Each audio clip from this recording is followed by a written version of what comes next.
Bismillahirrahmanirrahim. Assalamualaikum warahmatullahi wabarakatuh. Alhamdulillahi rabbil alamin. Allahumma fasalli wa sallim ala sayyidina wa nabiyyina wa maulana Muhammadin sayyidil anbiya'i wal mursalin wa ala alihi wa ashabihi wa azwajihi wa dzurriyyatihi wa man tabi'ahum bi ihsanin ila yaumiddin, amma ba'du. Pada saat peristiwa Isra dan Mi'raj, ketika Nabi Muhammad sallallahu alaihi wasallam sampai di langit yang keenam, beliau bertemu dengan Nabi Allah Musa alaihi salatu wasalam.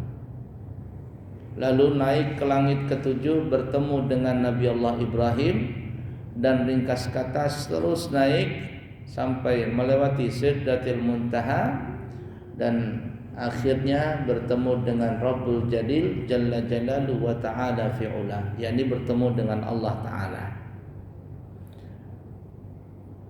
Perlu diketahui, ketika Nabi kita Muhammad sallallahu alaihi wasallam bertemu dengan Allah Ta'ala, bukan menunjukkan bahwa Allah itu berada di atas langit, bukan.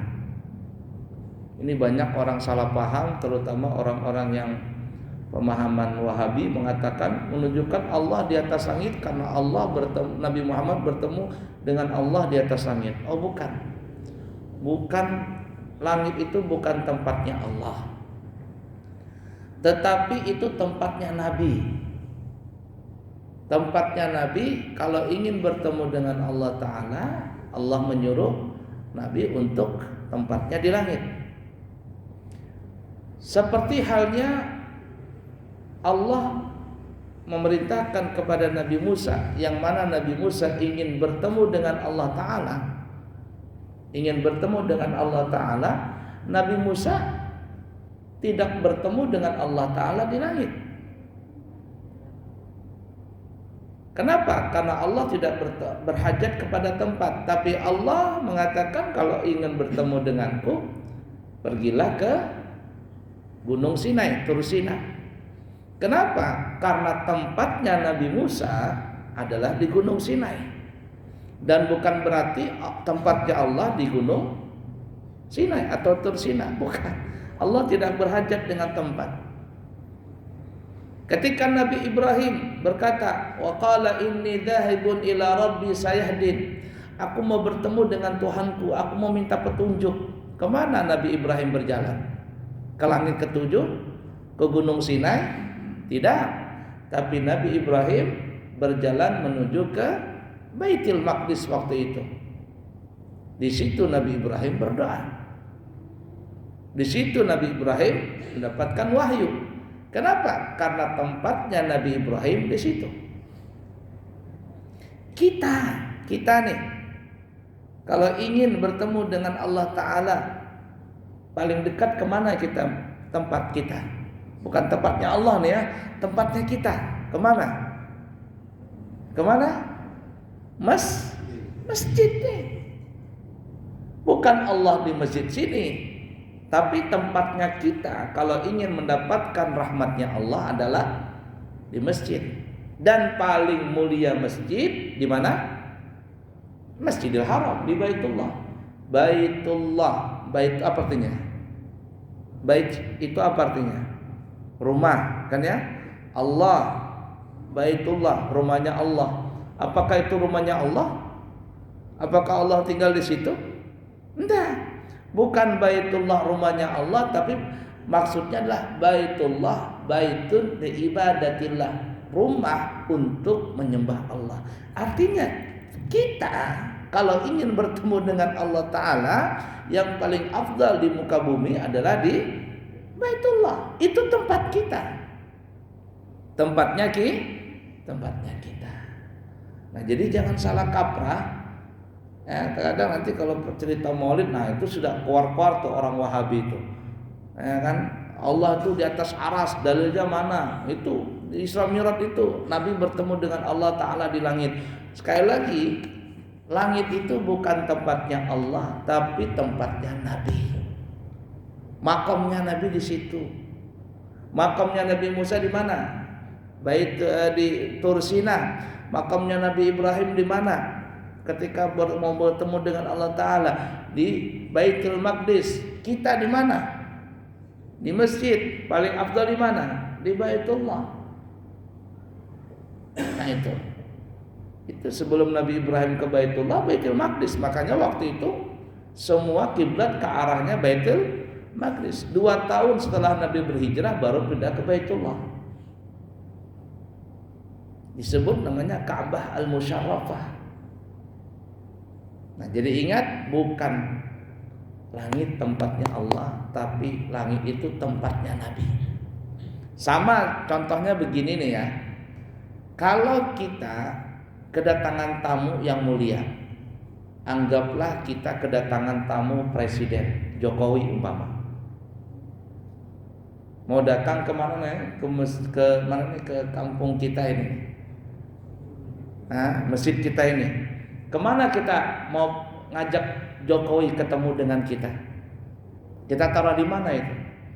Nah, padahal lebih tinggi makomnya Jokowi daripada kita. Karena dia presiden. Umpama dia Jokowi mau datang ke tempat kita taruh di mana Jokowi itu?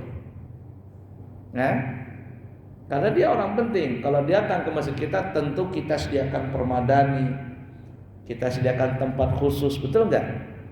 Ini, itu, dan semuanya. Kenapa? Karena ini presiden. Kita berikan tempat yang mulia. Itulah tempatnya presiden di situ. Tapi kalau yang datang cuman RT, mohon maaf, saya bukan menghina RT nih ya. Kalau yang datang cuma RT, kata RT saya mau datang ke masjid. Iya, silakan RT. Di mana kita ketemu RT? Ya di mana saja, penting di masjid. Di teras kah, di dalam kah, di mana kah? Tidak ada tempat khusus untuk RT. Walaupun dikasih tempat khusus ya sama-sama. Begitu? Mohon maaf, kita mau ketemu tukang mau ketemu dengan kita nih. Di mana kita ketemu tukang? Di mana tukang ketemu kita? Di masjid? Enggak, di tempat lokasi. Lokasi mana? Lokasi yang mau dikerjain di mana? Di WC. Di WC ketemunya. Janjian, Pak, saya mau ketemu dengan Bapak. Oh iya, apa yang dikerjain Pak? WC. Kita ketemu di WC ya. Ketemunya di WC. Kenapa? Karena WC-nya mau dibangun. Itulah tempatnya tukang. Makamnya tukang di situ. Tempatnya RT di sini. Makamnya lurah di sini, bahkan makamnya presiden di sini. Presiden datang ke Balikpapan, di mana dia tidur? Di hotel mana? Ada 2 hotel yang sering dikunjungi sama presiden, Novotel sama Grand Senior. Kira-kira bisa nggak presiden itu tinggal, umpama saya mau ke Balikpapan, lalu wali kota Balikpapan sibuk, Kodam Kapolri ya sibuk, lalu menyediakan hotelnya hotel apa namanya itu? Hotel apa di sini ada? Batra umpama, atau Bina Kutai? Enggak mau. Nanti ketika sampai di Batra nanti atau di hotel, hantunya keluar. Enggak ada gitu ya. Nah, itu tempatnya presiden. Tapi kalau orang biasa, ulama-ulama datang, habib-habib, bentar lagi datang banyak habaib. Di mana tempat? Di hotel biasa. Hotel yang 300.000 semalam, 500.000. Tapi kalau presiden bisa 5 juta semalam, bisa 15 juta semalam. Itu wajar. Nah, itu makamnya. Jadi langit itu bukan tempatnya Allah, tapi langit tempatnya Nabi. Kemudian lalu Allah memberikan hadiah kepada Nabi kita salat 50 waktu dalam sehari semalam. Bukan 50 rakaat ya, 50 waktu. Nah, setelah itu Nabi menerima itu bukan hanya untuk Nabi tapi untuk umatnya. Nabi mah gampang-gampang saja, senang. 50 waktu, alhamdulillah, lebih senang ketemu dengan Allah Ta'ala nih. Makin banyak salat makin enak ketemu dengan Allah Ta'ala. Lah kita 50 waktu. Jangankan 50 waktu, 5 waktu aja kita banyak nggak tahan. Dari 50 waktu tadi akhirnya Nabi Muhammad SAW turun kepada Nabi Ibrahim, lalu turun ke langit ke-6. Bertemu dengan Nabi Musa. Nabi Musa ini kan kepo orangnya. Tahu kepo? Orangnya penasaran. Apa yang kau dikasih wahai Nabi Muhammad untukmu dan utukmu? Oh, 50 waktu. Oh, kata Nabi Muhammad. Kata Nabi Musa, ya Rasulullah, kalau engkau mah enggak apa-apa. Umatmu kecil-kecil. Umat saya tinggi-tinggi 30 meter orangnya. 2 kali dalam sehari salat enggak tahan. Nah, umatmu 50 waktu kecil-kecil. Umurnya pendek. Orangnya kecil, penyakitan lagi. Pulang-pulang, minta kembali. Bolak-balik antara Nabi Musa, antara Allah dengan Nabi Musa berapa kali? 9 kali, kurang 5 kali, 5 sampai akhirnya menjadi 9 kali bolak-balik itu. Ada yang mengatakan Nabi Musa ini memang kepo. Memang Nabi Musa kepo, orangnya enggak bisa ngelihat yang di luar nalar begitu. Jangankan Nabi Muhammad, Nabi Khidir jadi protes. Ya, membunuh anak orang apa semuanya, protes. Nah, itu Nabi Musa. Tapi ada juga yang mengatakan Nabi Musa berkata demikian. Memang Nabi Musa orangnya kepo, kepingin tahu. Tapi sebenarnya Nabi Musa kepingin melihat cahaya nurnya Allah yang dibawa oleh nur Nabi Muhammad. Itu yang dilihat. Nabi Musa kepingin melihat itu tuh. Kepingin melihat itu bagaimana itu. Ya, ibarat kata nih oleh-oleh bukan hanya salat tapi nur yang dibawa oleh Nabi Muhammad ketika bertemu dengan Allah Ta'ala. Itu yang menjadikan Nabi Musa penasaran. Kalau Nabi Musa saja berbicara dengan Allah Ta'ala waktu peristiwa di Gunung Sinai, pulang dari itu 40 hari, Nabi Musa tidak bertemu dengan Allah Ta'ala, tidak melihat Allah Ta'ala, cuma berbicara. Ketika pulang dari Gunung Sinai itu, Nabi Musa pakai cadar nih, pakai tirai di wajahnya. Kenapa? Karena kuatnya setruman ketika ketemu dengan Allah Ta'ala itu. Ketika Nabi Musa pulang, ada yang kepo. Nabi Musa, kenapa engkau pakai cadar? Enggak pakai tirai? Nabi Musa belum membuka, ini bahaya kalau dibuka, bisa berbahaya. Umatnya Nabi Musa ini orangnya penasaran, kepo juga kayak Nabi Musa. Dibukanya, jangan kau buka. Dia buka itu. Ketika dia buka tirainya Nabi Musa tuh, dia punya muka rontok, tok dagingnya. Beberapa hari, beberapa lama Nabi Musa pakai tirai itu, sudah reda baru buka itu. Setrumannya kuat. Nabi kita rahmatan lil alamin, ketika pulang seperti biasa. Tapi Nabi Musa yang pernah merasakan itu penasaran dengan itu. Penasaran dengan itu karena kelezatan yang luar biasa. Nah, kita kembali. Akhirnya apa tadi? Kita mendapatkan, Nabi Muhammad mendapatkan 5 kali waktu sholat dalam sehari semalam. Ini yang poin kita bahas. Gara-gara siapa yang tadi 50 waktu akhirnya kita menjadi 5 waktu? Gara-gara siapa itu yang ngasih saran? Nabi Musa. Nabi Musa waktu itu ketika ketemu Nabi itu sudah meninggal duluan atau masih hidup waktu itu? Sudah meninggal kan? Ribuan tahun dari Nabi Muhammad, sudah lama itu. Tapi yang namanya Nabi, rohnya ketemu dengan Nabi Muhammad.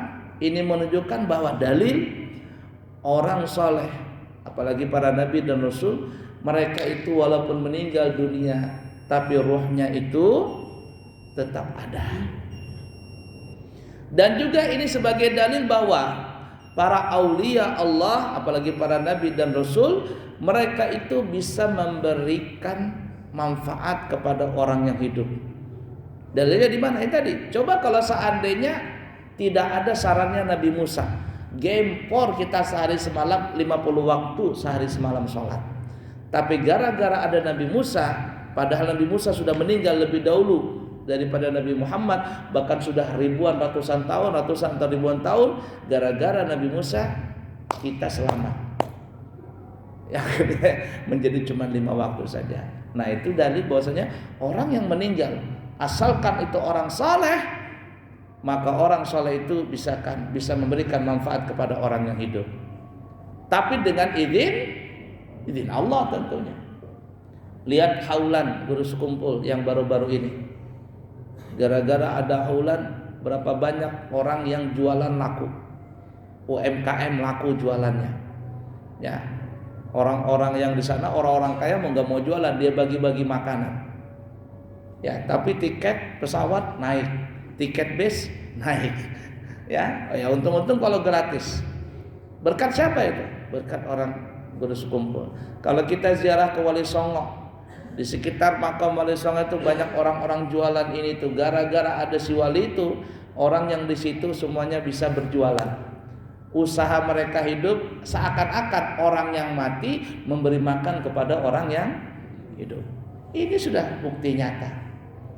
Nah itu darinya tadi kalau ada orang mati nggak memberi manfaat. Oh iya benar, itu hakikatnya begitu. Tapi kalau dengan izin Allah bisa memberikan manfaat. Contohnya siapa? Nabi Musa. Gara-gara Nabi Musa kita akhirnya yang tadi 50 waktu menjadi 5 waktu sehari semalam. Wallahu a'lam bishawab.